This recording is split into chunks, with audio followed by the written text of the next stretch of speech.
श्री कृष्ण और कंस मामा की कथा। मथुरा नगरी का राजा कंस बहुत शक्तिशाली था।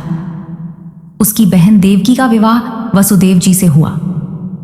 विवाह के बाद जब कंस अपनी बहन को रथ में बैठाकर विदा कर रहा था, तभी आकाशवाणी हुई, हे कंस, जिस देवकी को तू इतने प्रेम से विदा कर रहा है, उसी का 8वां पुत्र तेरे अंत का कारण बनेगा।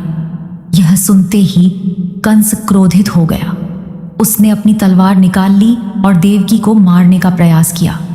तब वसुदेव जी ने उसे समझाया और वचन दिया कि देवकी की हर संतान उसे सौंप दी जाएगी। कंस ने उन्हें कारागार में बंद कर दिया।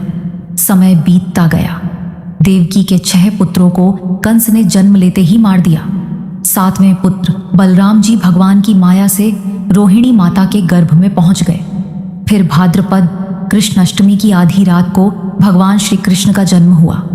भगवान के जन्म लेते ही कारागार के सभी बंधन खुल गए। पहरेदार सो गए और जेल के दरवाजे स्वयं खुल गए। वसुदेव जी बालक कृष्ण को टोकरी में रखकर यमुना नदी पार करते हुए गोकुल पहुंचे और उन्हें नंद बाबा के घर छोड़ आए। गोकुल में श्री कृष्ण बड़े होने लगे। उन्होंने पूतना, तृणावर्त और कालिया नाग जैसे अनेक दुष्टों का अंत किया। कंस को जब यह समाचार मिला तो उसका भय बढ़ता गया। उसने कई राक्षस भेजे, लेकिन कोई भी कृष्ण का कुछ नहीं बिगाड़ सका।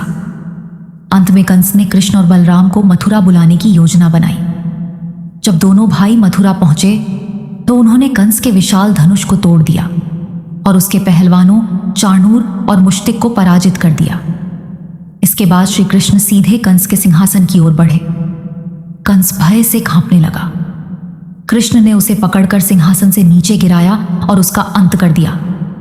इस प्रकार अत्याचारी कंस का विनाश हुआ और मथुरा की जनता को उसके अत्याचारों से मुक्ति मिली। इस कथा से हमें शिक्षा मिलती है कि चाहे अधर्म कितना भी शक्तिशाली क्यों न दिखाई दे, अंत में सत्य और धर्म की ही विजय हो।